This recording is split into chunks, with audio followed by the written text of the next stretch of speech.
Hello there, and welcome to another delightful descent into narrative mediocrity. Today, we are exploring a masterpiece of modern storytelling. A tale so profound it has to tell you just how profound it is. Our story begins, as all truly original stories do, in a rain-slicked, neon-drenched city that smells vaguely of ozone and existential regret. Our hero, let us call him Bartholomew, because why not, is a grizzled detective with a past as murky as the coffee he drinks. He is haunted, you see, haunted by the ghost of his dead partner, his dead wife, his dead hamster, and a particularly aggressive parking ticket he received last Tuesday. Bartholomew is on a new case, the kind that promises to be his last, either through retirement or a dramatically ironic death. A string of bizarre murders has gripped the city. The victims are all found meticulously arranged in public spaces, posed as famous statues, but with one crucial difference. Their heads are replaced with artisanal sourdough bread. The media, in their infinite creativity, have dubbed the killer the baker. Original, I know. Bartholomew stands over the latest victim, a man posed as the thinker, but with a lovely whole wheat bull for a head. He mutters to himself, "There is a pattern here, a grain of truth I am missing." Get it? Grain. Bread.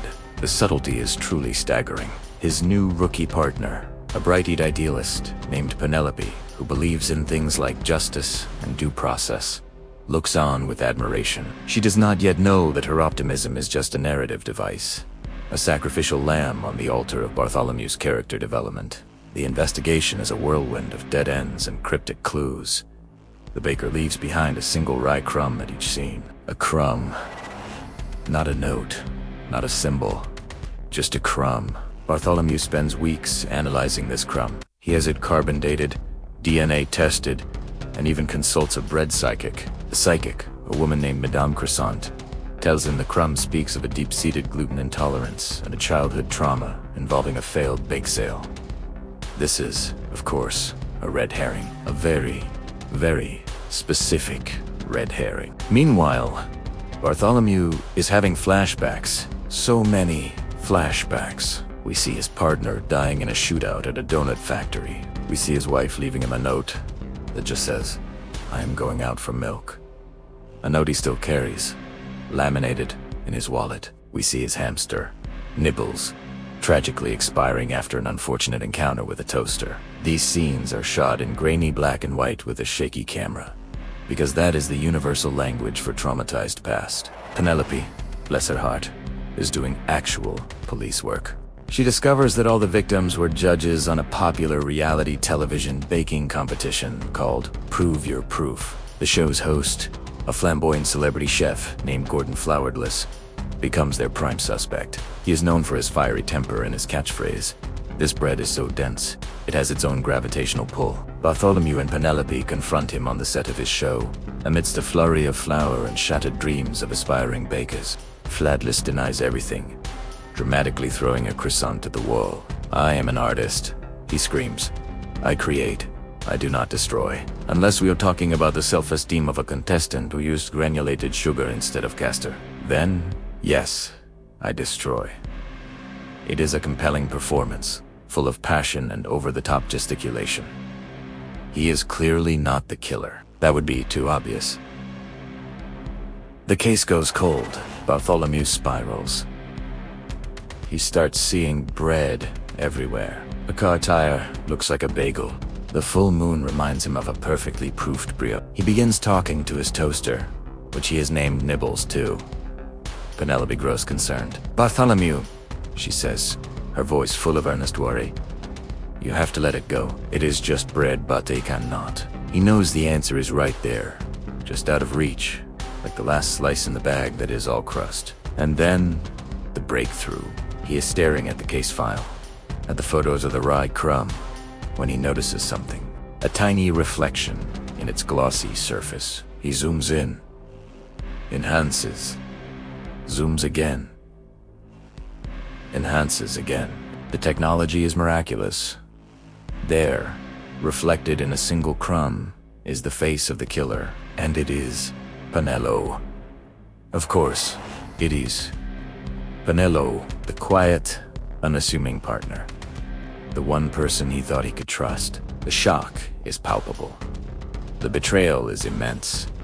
The trope is, well, it is. Trope. Bartholomew confronts her in a dramatic showdown at an abandoned flour mill. Because where else would you confront a bread-themed serial killer? Rain is pouring, lightning is flashing, and the pathetic fallacy is working overtime. Why, Penelope? He rasps, his voice thick with emotion and probably a bit of flour he inhaled. And this, my friends, is where the story should end. With the mystery, the ambiguity, the soul-crushing realization that the abyss stared back and it was wearing a police issue. But no, we cannot have that. That would require the audience to think. So, Penelope begins to explain. It all started when I was a little girl. Bartholomew, she begins, her voice suddenly devoid of all its previous warmth. My father was a baker, the best in the city, but he was a purist. He believed in ancient grains, natural leavening, the soul of the sourdough. Entered it to prove your proof competition, hoping to share his art with the world. She pauses for dramatic effect. The judges, the very men you found, they laughed at him.